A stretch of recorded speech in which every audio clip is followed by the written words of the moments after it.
நமக்கு ஒரு எதிராளி இருக்கிறான். அதைத்தான் சொன்னேன். நம்ம எதிராளியினுடைய பலம் என்ன, பலவீனம் என்ன, அவன் எப்படி ஜெயிக்க முடியும், இதெல்லாம் நம்ம அறிந்து கொள்ளணும். அவனும் சாதாரண ஆள் கிடையாது. அவனும் தேவன் பரலோகத்தில் இருந்தவன், தேவதூதனாக இருந்தவன். அந்த தேவதூதர்களுக்குரிய சில அதிகாரங்கள், வல்லமைகள் அவனுக்கு உண்டு. ஆண்டவர் அதெல்லாம் எடுத்துக்கொள்ளவில்லை, கடைசி நாள் வரைக்கும் விட்டு வச்சிருக்கிறார்.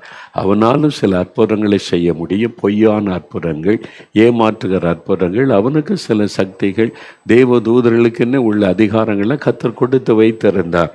அது ஆண்டவர் பிடுங்கி கொள்ளவில்லை. சிலுவையில் அதை ஜெயித்தார். அவனுக்கு அது இருந்தாலும் அவனை ஜெயிக்க இயேசுவோடு கூட சிலுவையில் அறைய ஒப்பு கொடுத்து ஆவியில் நிரப்பப்பட்டவங்களால் அவனை ஜெயிக்க முடியும். அந்த அதிகாரத்தை நமக்கு தந்திருக்கிறார். ஆனால் அவனுக்கு முடிவு காலம் வரைக்கும் அவனாலே கிரியை செய்ய முடியும். அவன் தன்னை வெளிப்படுத்த முடியும், கடவுளை போல காண்பிக்க முடியும், மக்களுக்கு தரிசனம் கொடுக்க முடியும், சொப்பனம் கொடுக்க முடியும், காட்சிகளை காண்பிக்க முடியும், ஒளியின் வேஷம் தரித்து வெளிச்சத்தில் வந்து நின்று கடவுளை போல தன்னை காண்பிக்க முடியும். அதெல்லாம் இருக்கிறது. அப்போ அதுதான் நம்ம அறிந்து கொண்டு கவனமாக நம்ம இயேசுவை பின்பற்றுகிற தெய்வ பிள்ளைகளுக்கு போராட்டம் உண்டு. இது மாதிரி ஒரு எதிராளி இருக்கிறான் என்பதை விளங்கி கொள்ள வேண்டியது அவசியம். அதனால தான் சாத்தானோடு நமக்கு போராட்டம் உண்டுன்னு ஆண்டவர் சொல்கிறார்ல. அப்போ இவனை குறித்து எங்கே எழுதியிருக்காதான் நான் கடந்த முறை சொன்னேன்.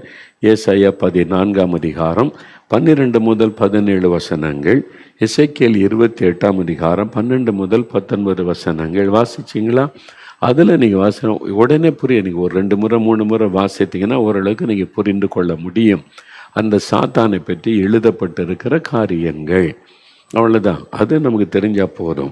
இதில் நான் சொன்ன மாதிரி லூசிஃபர் என்கிறவன் தான் சாத்தானாய் மாறி போனான். இப்பவும் தன்னை கடவுளாக பல இடத்திலே வெளிப்படுத்தி கொண்டிருக்கிறவன் அவன்தான். ஆனால் அவனுடைய கிரியைகளுக்கு மெய்யான கடவுளுக்கும் உள்ள கிரியைகளிலே செயல்பாடுகளே வித்தியாசம் உண்டு என்பதை நீங்கள் அறிந்து கொள்ள வேண்டியது அவசியம். இந்த சாத்தான் எப்படி கிரியை செய்கிறான்னு தெரியுமா? எபேசியர் 6ஆம் அதிகாரம் 11ஆம் வசனம் பாருங்கள். எபேசியர் 6ஆம் அதிகாரம் 11வது வசனம் பைபிளில் பாருங்க. ரொம்ப முக்கியமான ஒரு செய்தியை ஆண்டவர் நமக்கு எழுதி தந்த எபேசியர் 6ஆம் அதிகாரம் 11வது வசனம். நீங்கள் பாருங்க 269வது பக்கம் என்ன சொல்லப்பட்டிருக்கு? நீங்கள் பிசாசின் தந்திரங்களோடு எதிர்த்து நிற்க திராணி உள்ளவர்களாக இருக்கணும். அங்கே என்ன சொல்லப்படு? பிசாசோடு எதிர்த்து நிற்கன்னு சொல்லப்படலை, பிசாசின் தந்திரங்களோடு. அப்போ சாத்தான் எப்படி செயல்படுவான்? தந்திரமாய் செயல்படுவான். ரொம்ப தந்திரவாதி அவன், தந்திரமாக தான் செயல்படுவான். பிசாசு நேரில் அப்படி வந்து அப்படியே கருப்பு ட்ரெஸ் வச்சு பல்லெல்லாம் நீட்டிட்டு கொம்பு வச்சுட்டு நான் சாத்தான் வந்திருக்கிறேன் என்ன நினச்சிக்கிட்டு இருக்க, அப்படி வரமாட்டான். தந்திரமாக தான் வருவான், தந்திரமாக தான் பேசுவான். அவன் பிசாசின் தந்திரங்களோடு நம்ம எதிர்த்து நிற்கணுமா? அப்போது பிசாசனுடைய தந்திரம் என்ன? அவன் ஆவிக்குரிய மண்டலத்தில் இருக்கிறவன். இவங்களுக்கு இந்த மாதிரி சொன்னால் நம்பிடுவாங்க, இவங்களுக்கு இப்படி ஒரு காட்சி கொடுத்தா நம்பிடுவாங்க, இப்படி ஒரு காரியத்தை சொன்னால் இவங்களை அடிமைப்படுத்திடலாம். ஒவ்வொருவரை பற்றி அவனுக்கு தெரியும். அவனை எல்லாத்தையும் கவனிக்கிறாள், அவனை எல்லாத்தையும் பார்த்துக்க. எங்களிடம் பூமி எங்கேயும் சுற்றி வருகிறான். நாம் இவங்க இயேசுவை ஏற்றுக்கொண்டுட்டாங்க அப்படி அவனுக்கு தெரியும். உண்மையான கிறிஸ்தவங்களும் தெரியும், பொய்யான கிறிஸ்தவங்களும் அவனுக்கு தெரியும். அவனுக்கு தெரியாத ஒன்றுமே கிடையாது, எல்லாம் அவனுக்கு தெரியும்.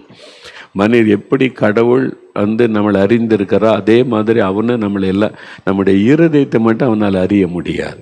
நம்முடைய செயல்கள் எல்லாத்தையும் அவனு பார்த்து கொண்டு இருக்கிற, அவனுக்கு எல்லாமே தெரியும். நீங்கள் லஞ்சம் வாங்கினா அவனுக்கு தெரியும், நீங்கள் குடிக்கிறீங்கன்னா அவனுக்கு தெரியும், ரகசியமாக ஒரு பாவம் செய்கிறீங்கன்னா அவனுக்கு தெரியும், எல்லாமே அவனுக்கு தெரியும். நீங்கள் மறந்துடுறார். எப்படி ஆண்டவருக்கு நம்மை பற்றி எல்லாமே தெரியுமோ சாத்தானுக்கு நம்மை பற்றி எல்லாமே தெரியும் என்பதை மறந்துடக்கூடாது. நாங்கள் ஒரு முறை அப்பாதரை பிரதர் நாங்கள் மூலி செய்யும்போது ஒரு ஊருக்கு ஊழியத்துக்கு போயிருந்தோமா. இப்போ பிசாசு பிடிச்சி ஒரு பையன் ரொம்ப அலக்கழித்தார். அப்பாதர் பிரதர்கிட்ட சொன்னேன், பிரதர் நீங்கள் போய் அவனுக்கு ஜெபம் பண்ணுங்க அப்படின்னு.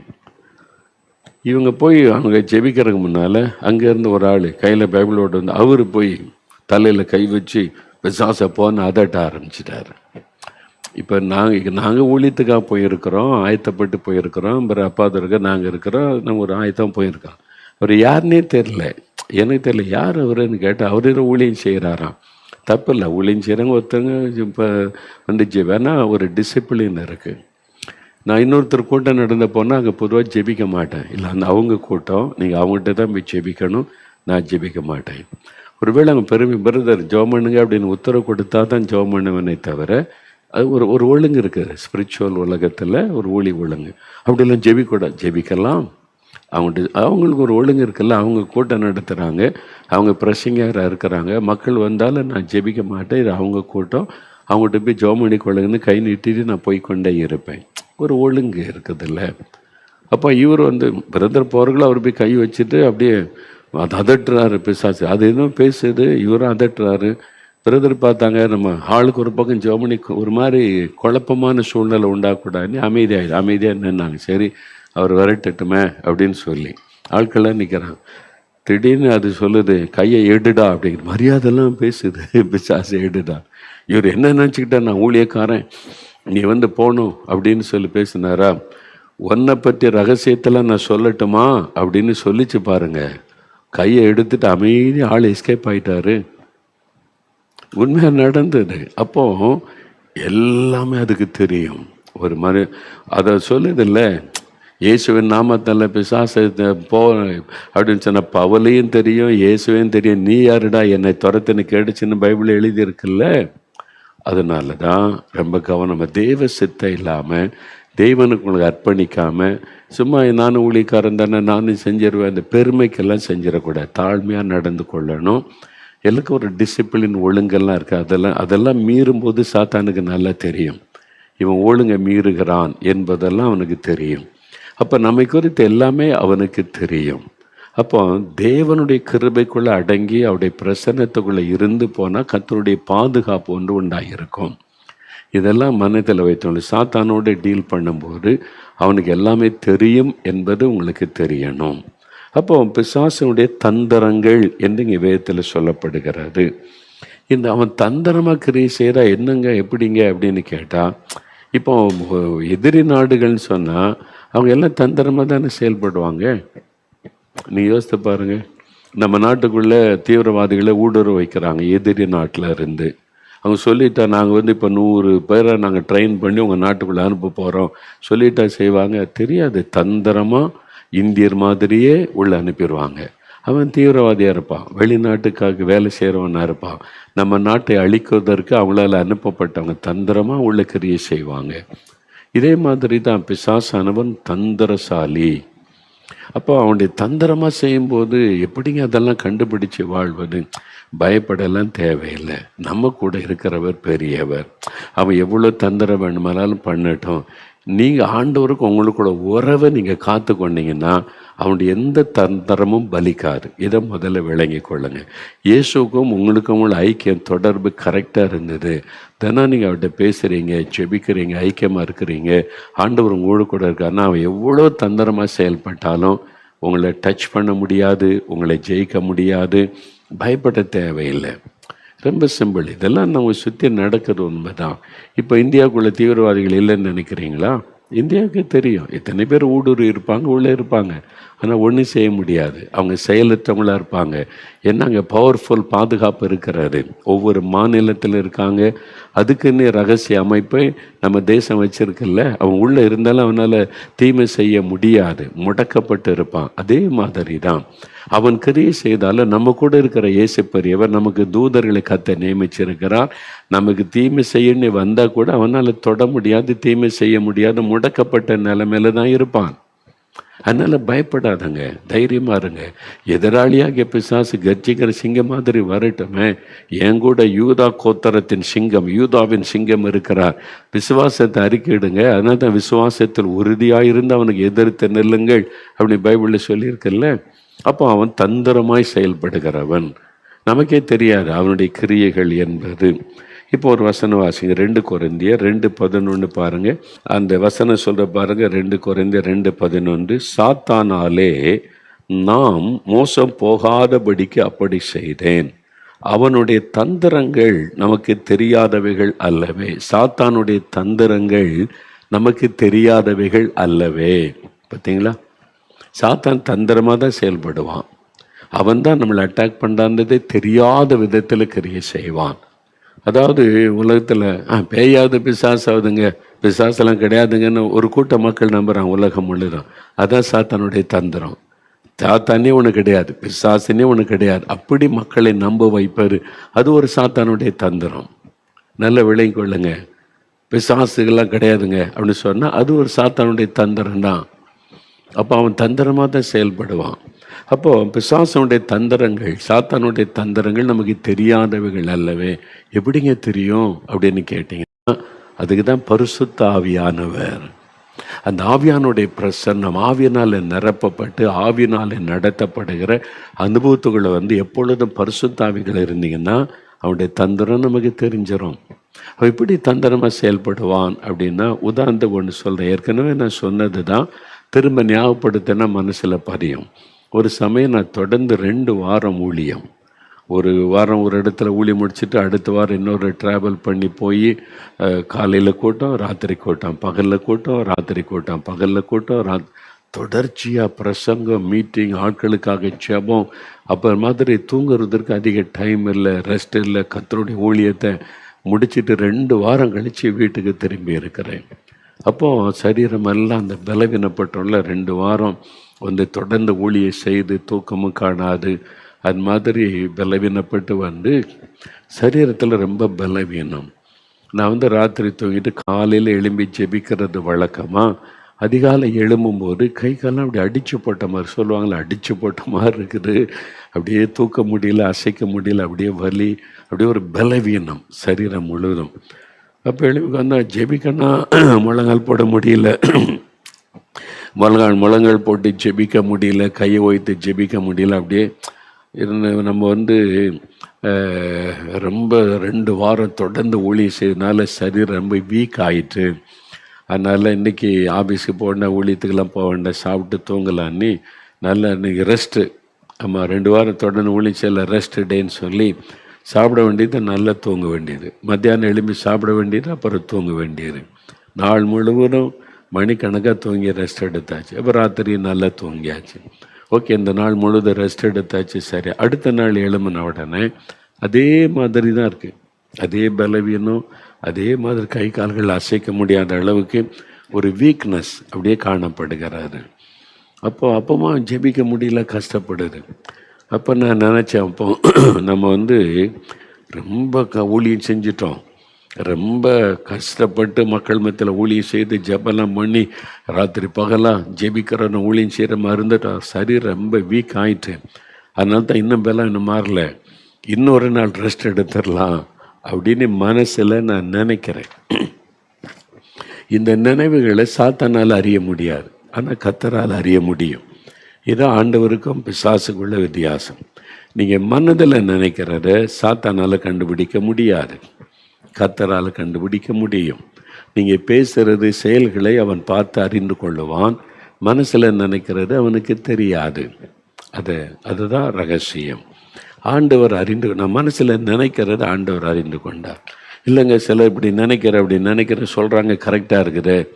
ஒரு 3-4 சொல்லுவாங்களா, 2 கரெக்டாக இருக்கும். அவங்க இந்த மனுஷங்களில் ஒரு ஆவி இருக்குது, அது தேவன் தந்தை தீபமாக இருக்கிறான். ஒரு மனுஷனை பார்த்தோன்னே டக்குனு சோகமாக இருக்கானா சந்தோஷமாக இருக்கானா கண்டுபிடிச்சிட முடியும்.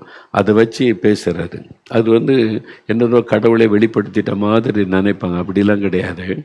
அது மனிதன் வச்சு சிலருடைய இதை பார்த்து அவனுடைய காரியங்களை அறிந்து கொள்ள முடியும். அதை மாதிரி அப்படியே நினைவுகளை அறியணும்னா அது கர்த்தரால் மட்டும்தான் முடியும். அப்போ நான் நினைக்கிறேன், அப்படியே நம்ம ரொம்ப ஊழியம் செய்து களைப்பாற்றனால இருக்குது, அப்போ இன்றைக்கும் நல்ல ரெஸ்ட் எடுத்துருவோம் அப்படின்னு நான் மைண்டில் நினைக்கிறேன். நினச்ச உடனே பரிசுத்த ஆவியானவர் என் மீது இறங்கினார். தி ஹோலி ஸ்பிரிட் கேம். ஆவியானுடைய பிரசன்னம் அப்படியே இறங்கிட்டு ஆவியானவர் பேசுகிறதை என் ஆவியிலே உணர முடிகிறான்னு சொல்கிறாரு. என் மகனே, இது உன் சரீர பலவீனம் அல்ல. ஒரு பலவீனப்படுத்துகிற ஆவி உன் சரீரத்தை பலவீனப்படுத்தி நீ ஜெபிக்க விடாதபடி ஊழியம் செய்யாதபடி தடுப்பதற்கு ஒரு ஆவி உன் சரீரத்தை பலவீனப்படுத்துகிறது என்ன ஆண்டவர் பேசினார். அப்போ தெரியல, இது நம்ம ரொம்ப ஊழியம் செஞ்சுட்டோம், அது செஞ்சுட்டோம், அதனால களைப்பு பலவீனம் நினைக்கிறோம். ஒரு நாள் ரெஸ்ட் எடுத்தாச்சு, அப்போ அடுத்த நாள் அது சரியாகணும்ல. அப்போ அடுத்த நாள் சரியாகலைன்ன உடனே நான் அதை நினைக்கல, நம்ம வேற மாதிரி நினைக்கிறோம். இதுதான் சாத்தானுடைய தந்திரம். அவனை பற்றி நினைக்க விட மாட்டான், நம்ப விட மாட்டான். அதான் பிசாசின் தந்திரம். ஆவியானவர் சொன்னார், உன் சரீரத்தில் அந்த பலவீனெல்லாம் நேற்றைக்கு சரியாயிட்டுன்னு தூங்கி ரெஸ்ட் எடுத்த உடனே இப்போ ஒரு பலவீனப்படுத்துகிற ஆவி, ஸ்பிரிட் ஆஃப் இன்ஃபர்மிட்டி அப்படி பைபிளில் இருக்கு.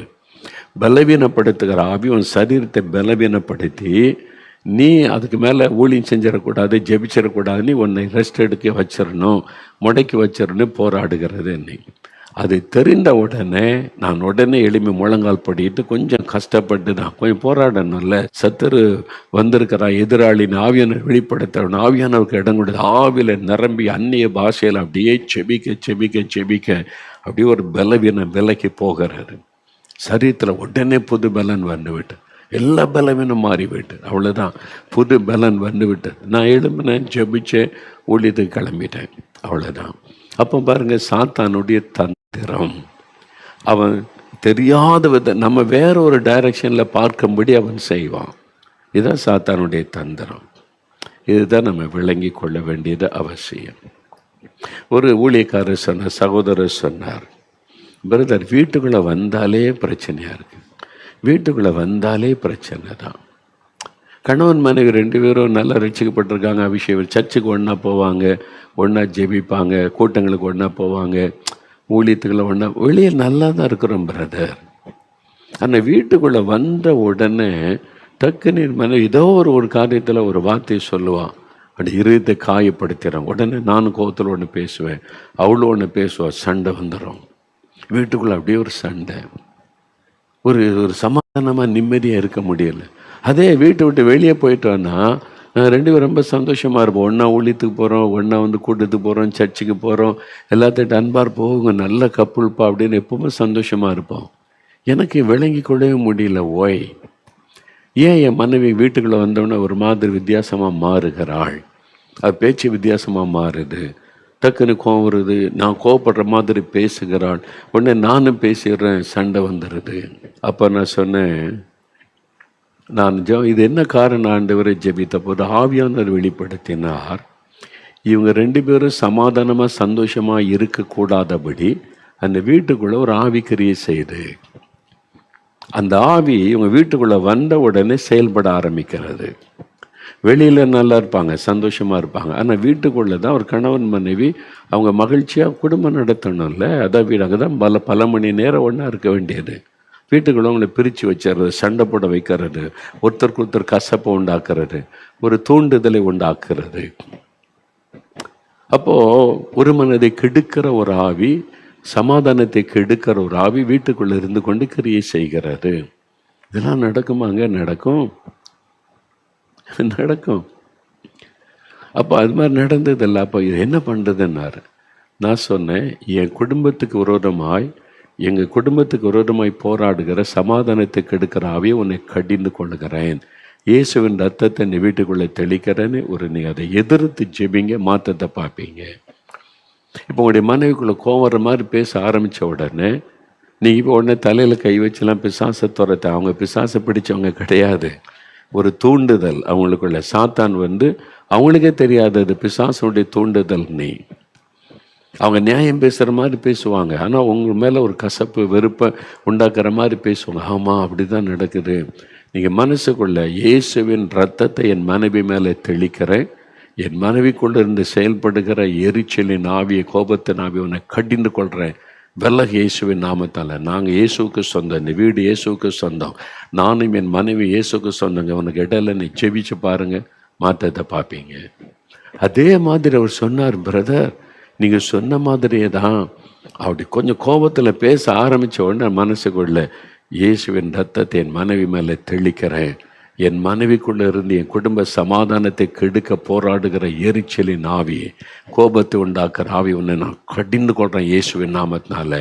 அப்படியே ஜெபிச்சேன் பாருங்க, அப்படியே என் மனைவி சுபாவம் மாறிட்டு, அப்படி அன்பாக வெளியில் போனால் எப்படி நாங்கள் சந்தோஷமாக பேசுவோம், அதே மாதிரி மாற ஆரம்பிச்சுட்டா.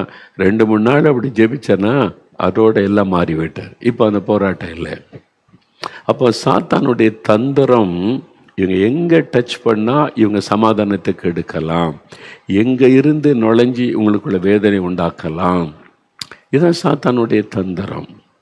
அந்த அவனுடைய தந்திரங்கள் நமக்கு தெரியாதவள் அல்லவேனா, பரிசுத்தாவிக்குள்ளே நிரம்பி நீங்கள் ஆவியில் எப்பவும் ஜெபிச்சுக்கிட்டு இருந்தால் ஆவியானவர் டக்குன்னு வெளிப்படுத்துவார். இந்த ஆவி தான் காரணம் அப்படின்னு சொல்கிறது நமக்கு நல்லா தெரிஞ்சிடும். இதுக்கு சில கூட்டத்துக்கு ஒரு முறை ஒரு மீட்டிங் போயிருக்கிறோம். கூட்டம்லாம் ஆர்கனைஸ் பண்ணிட்டாங்க. ஜனங்க சாயங்காலம் நாங்கள் போய் சேர்ந்துட்டோம். அந்த கூட்டம் நடக்கிறது பக்கத்தில் தங்க வச்சுருக்கிறாங்க. போனால் நீ கூட்டம் நடத்த முடியாது. ஏன்? ஒரு ஆள் பயங்கரமாக கத்திக்கிட்டு இருக்கான், பிரச்சனை, ஒரு டென்ஷன், அருவாளோடு நிற்கிறான். ஒரு ரெண்டு குடும்பத்துக்கு பிரச்சனை அப்படியே ஓடிக்கிட்டு இருக்கு. போலீஸ் வரப்போது, பெரிய பிரச்சனை, நீ கூட்டம் நடத்த முடியாதுன்னு. அந்த சூழ்நிலை பரபரப்பாக நடக்குது. மக்கள் உள்ள வர பயப்படுறாங்க. அந்த போதகர் கூட்டம் நடத்த பயப்படுறாரு. சூழ்நிலை பயங்கரமாக இருக்குது. நானும் பார்க்குறேன் அந்த காட்சியை. பார்த்தாக்கி ஒரு மாதிரி இருக்குது. இன்றைக்கி அவ்வளோதானா நீ டக்குன்னு ஆவியான சொல்லுகிறார், இட் இஸ் டெவில்ஸ் ஒர்க். பிசாசு இன்றைக்கி கூட்டத்துக்கு எடுக்கணும்னு ஒரு மனிதனை ஏவி செயல்படுத்துகிறான். ஜெபம் உடனே ஆவில நர்ம அந்நிய பாஷையில் ஜெபம் பண்ணேன். இந்த கூட்டத்துக்கு விரோதமாக எழும்புகிற ஆவியை, இந்த மனிதனை தூண்டி ஒரு பிரச்சனை உண்டாக்குற பிசாசை இயேசுவின் நாமத்தில் உன்னை கடிந்து கொள்ளுகிறேன். Get out of this place. இந்த இடத்தை விட்டு வெளியே கடிந்து ஜெபிச்சு சில நிமிடத்தில் டக்குன்னு சூழ்நிலை மாறிவிட்டார். அவன் எங்கே போனான்னு தெரியல, போயிட்டான். அந்த சூழ்நிலை மாறி, சண்டை போட்ட சூழ்நிலை மாறி டக்குன்னு ஒரு அமைதி வந்தது. மறுபடியும் அதுக்குள்ளே கொஞ்சம் நேரத்துக்குள்ளே மாற்றம் கூட்ட ஆரம்பிச்சுட்டு அன்றைக்கி பெரிய அற்புத அதிசயங்கள் நடைபெற்றது. நிறைய பேர் ரட்சிக்கப்பட்டாங்க. அதை தடுக்கிறதற்கு பிசாசு, நான் பார்த்து இந்த ஆள் எதுக்கு இப்படி பண்ணுறான், அருவாளை தூக்கிட்டு வரான், அவனை பிடிங்க, அடிங்க, போலீஸில் கொடுங்கன்னு உலக மக்களை போல் செயல்பட்டிருந்தா போலீஸ் ஸ்டேஷனில் தான் அன்றைக்கி முழுது இருந்திருக்கணும். அது ஒரு ஆவிக்குரிய போராட்டம். சாத்தா அப்படி தான் வருவான், தந்திரமாய் வருவான். நீங்கள் நினைப்பீங்க இந்த ஆள் என் மனைவி, என் மாமியார், என் மருமகள், என் கணவரால் தான் பிரச்சனைன்னு. அவருக்கு பின்னால் இருக்கிற ஒரு ஆவி, அவன் தந்திரமாக செயல்படுறான். உங்களுக்குள்ள எரிச்சலை உண்டாக்க, கோபத்தை உண்டாக்க, உங்களுடைய அன்பை கெடுக்க, உங்களுடைய ஜெபத்தை தடுக்க தந்திரமாக போராடுறான். அதை அறிந்து நீங்கள் ஜெயிச்சிட்டிங்கன்னா பிசாசு ஈஸியாக வின் பண்ணி போய்கொண்டே இருக்கலாம். இதைத்தான் நீங்கள் அறிந்து கொள்ளணும் என்று கர்த்தர் விரும்புகிறார். இயேசு அவனுடைய தந்திரத்தை அறிஞ்சிருந்தார். அதனால தான் உலகத்தின் அதிபதி வருகிறான். என்கிட்ட ஒன்றுமில்லை, அவனுக்குரிய காரியம், என்கிட்ட காரியம் பலிக்காது அப்படின்னு சொல்லிட்டு போய்கிட்டே இருக்கிறார். இயேசு குரர்மை என்னெல்லாம் பண்ணுறான் பாருங்க. சொந்த கிராமத்தார் அவனை கொலை பண்ண முயற்சிக்கிறாங்க, மேலேருந்து தள்ள பார்க்குறாங்க, கல் எடுக்க பார்க்குறாங்க, அடிக்கண்ணி பார்க்குறாங்க. அவருக்கு விரோதமாக பேசுகிற ஆட்கள், மத தலைவர்களெல்லாம் சாத்தான் எழுப்புகிறான். பின்னால் இருப்பது அந்த ஆவின்னு இயேசுக்கு நல்லா தெரியும். அதனால் தான் அதிகாலை எழும்பி ஜெபம் பண்ணி அவர் ஜெயம் எடுக்கிறார். சாயங்காலத்தில் போய் துதித்து ஜெபம் பண்ணுகிறார். எப்பொழுதும் பரிசுத்த ஆவியினால் நிறைந்திருக்கிறார். இதுதான் கிறிஸ்தவ வாழ்க்கை. இப்போ கடைசி காலத்தில் வந்ததுனால சாத்தானுடைய கிரியைகளும் அவனுடைய தாக்குதலும் பலமாக்கி இருக்கிறாரு. ஏன்னா அவனுக்கு கொஞ்சம் காலம் மாத்திரம் உண்டென்றார். இந்த கோபத்தோட பூமியில இறங்கினான். வெளிப்படுத்தின விசேஷம் 12:12 இப்போ ரொம்ப கோபத்தோடு, எந்த காலத்திலும் இல்லாத அளவுக்கு சாத்தான் மிகுந்த பலமாய் உலகத்திலே போராடி கொண்டிருக்கிறான். தேவ பிள்ளைகளுக்கு விரோதமாய் சின்ன ஊழி செய்தால் உங்களுக்கு விரோதமாக பலமான யுத்தம் பண்ண அவன் எழும்புகிறான். சின்ன ஜெபம் நடத்தினால், அதுவும் எழுப்புதல் திட்டத்தை நிறைவேற்றுறீங்க, தேசத்துக்கு ஜெபிக்கிறீங்க, சாத்துமங்களை ஆதாயம் பண்ணுறீங்கன்னா அவங்க மேலே பயங்கர கோபத்தோடு எழும்புவான். பயப்படாதங்க, அதுக்கு மேலே கர்த்தர் உங்களுக்கு பாதுகாப்பு கொடுப்பார். தொட முடியாது. இப்போ சமீபத்தில் இலங்கை தேசத்தை ஊழித்து போயிருந்தோம். நிறைய போராட்டம், நிறைய பிரச்சனை. அந்த போராட்டத்துக்கு மத்தியில் கர்த்தர் ஜெயம் கொடுத்து கொண்டு போய் ஊழியத்தை நிறைவேற்றினார். எழுப்புதல் தரிசனம் உண்டானது. அந்த கூட்டம் முடிந்தது பாருங்க. அப்பா, ஆண்டவர் ஜெயமாக நடத்தி முடிச்சிட்டான்னு நினைக்கும் போது ஒரு வாலிப தம்பி வந்தான். ஏன்னா முன்ன பின்ன பார்த்ததில்லை. இன்றைக்கி நீங்கள் கூட்டம் நடத்தும் போது, நான் ஜெபிக்கும் போது எனக்கு ஒரு தரிசனத்தை ஆண்டவர் காண்பித்தார். என்ன காமிச்சாருன்னு கேட்டேன். உங்களை பற்றி. என்ன பற்றியா? என்னதுன்னு கேட்டேன். நீங்கள் பிரசங்கம் பண்ணி கொண்டிருக்கும் போது உங்களை சுற்றிலும் தேவ தூதர்கள் நிற்கிறாங்க. உங்களை சுற்றிலும் பிரம்மாண்டமான தூதர்கள் பாதுகாப்பாக நிற்கிறாங்க. ஒரு அசுத்தாவியும் சாத்தானுடைய கிரியை உங்களை தொட முடியல, நெருங்க முடியல, பாதுகாப்பு. இதை கர்த்தர் காமிச்சாரு. அவன் யாருன்னே அந்த தம்பின்னு தெரியாது, புதுசாக பார்க்குறேன். அவன் பயந்துக்கிட்டான்னு சொல்லலாமா வேண்டாமான்னு என்னை தைரியப்படுத்த நான் உன்னை பாதுகாக்கிற தேவன் என்பதை விளங்க பண்ணினார். இதான் உண்மை. உங்களை சுற்றிலும் தெய்வ தூதலை கர்த்தர் வச்சிருக்கிறாரு. உங்கள் வீட்டை சுற்றிலும் தெய்வ தூதருடைய பாதுகாப்பை வச்சிருக்கிறாரு. பயப்படாதங்க. அவன் தந்திரமாக கிரியை செய்யட்டமே, அவனுடைய தந்திரத்தை எல்லாம் கர்த்தர் நமக்கு காமிச்சிருவார். உங்களுக்கு விரோதமாக செயல்படும், குடும்பத்துக்கு விரோதமாக, ஊழியத்துக்கு விரோதமாக, பிஸ்னஸுக்கு விரோதமாக என்னென்ன விதத்தில் கிரியை செய்வான் தந்திரமாக சுலபமாக அறிந்து கொள்ளலாம், நீங்கள் மேற்கொள்ளலாம். பயப்படாதங்க. அதுக்கு தான் எப்பொழுது அபிஷேகத்துக்குள்ளே நிறைஞ்சிருக்கணும். சரியா? சரி, இதனுடைய தொடர்ச்சியை நம்ம தொடர்ந்து தியானிக்க போகிறோம். அவன் எப்படி இந்த உலகத்துக்குள்ளே தந்திரமாக செயல்பட்டு காரியங்களை செய்து கொண்டு வருகிறான், நம்ம வாழ்க்கையில் அவன் என்ன செய்வான், எப்படி இதை அறிந்து கொள்வது, அதையெல்லாம் தொடர்ந்து நாளை தினத்தில் இன்னும் தொடர்ந்து தியானிக்க போகிறோம். இப்போ நிறைய உங்களுக்கு ஒரு அண்டர்ஸ்டாண்டிங் வந்திருக்கும், புரிந்து கொள்ளுதல். ஆண்டவர் உங்களுக்கு விளங்க பண்ணி இனி ஈஸியாக நீங்கள் ஜாத்தானை ஜெயித்தரலாம், நீங்கள் ஜெயம் பெற்றவளாக இருப்பீங்க. கரமுயர்த்தி ஆண்டவரை பார்த்து சொல்லுங்கள், ஆண்டவரே ஜெயம் கொடுக்கிற தேவனாக என்னோட கூட இருக்கிறீர், எங்களோட கூட இருக்கிறீர். எங்களுக்கு சாத்தானின் மீது ஜெயம் கொடுக்கிற தேவனுக்கு ஸ்தோத்திரம். அவனுடைய தந்திரங்கள் எதுவும் ஆண்டவரை எங்களுக்கு மறைந்திருக்க போவது இல்லை. அவனுடைய தந்திரங்களை எங்களுக்கு வெளிப்படுத்துகிறதற்காக ஸ்தோத்திரம். சாத்தானுடைய தந்திரங்களை நாங்கள் மேற்கொள்ளுவோம். நான் மேற்கொள்ளுவேன், நான் ஜெயிப்பேன். அதற்கு கிருபை தருகிறதற்காக ஸ்தோத்திரம். சாத்தானே, உன்னுடைய தந்திரங்கள் யாவற்றையும் ஆவியானவர் எனக்கு வெளிப்படுத்தி எனக்கு ஜெயம் தருகிற தேவனாய் இருக்கிறார். நீ என்னை ஜெயிக்க முடியாது, என் குடும்பத்தை ஜெயிக்க முடியாது. நான் உன்னை இயேசுவின் நாமத்தில் ஜெயிப்பேன். இயேசுவின் நாமத்தில் ஜெயம் கொடுக்கிற தேவனுக்கு ஸ்தோத்திரம், ஸ்தோத்திரம், ஸ்தோத்திரம்.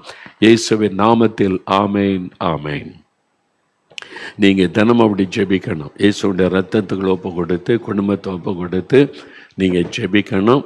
சாத்தானுக்கு எதிர்த்து நிற்க பைபிள் இருக்க விசுவாசத்தில் உதயாந்து எதிர்த்து நில்லுங்கள். நீங்கள் பயந்து ஒடுங்கிடக்கூடாது. எதிர்த்து நின்றுட்டீங்கன்னா அவனுடைய கிரியைகள் எல்லாம் முடக்கப்பட்டு விடும். சரியா? என்னுடைய தொடர்ச்சியாக நாளை தினத்தில் நம்ம தொடர்ந்து தியானிக்கலாம். அதுவரை கர்த்தருடைய ஆசீர்வாதம் உங்களோடு இருப்பதாக. ஆமேன்.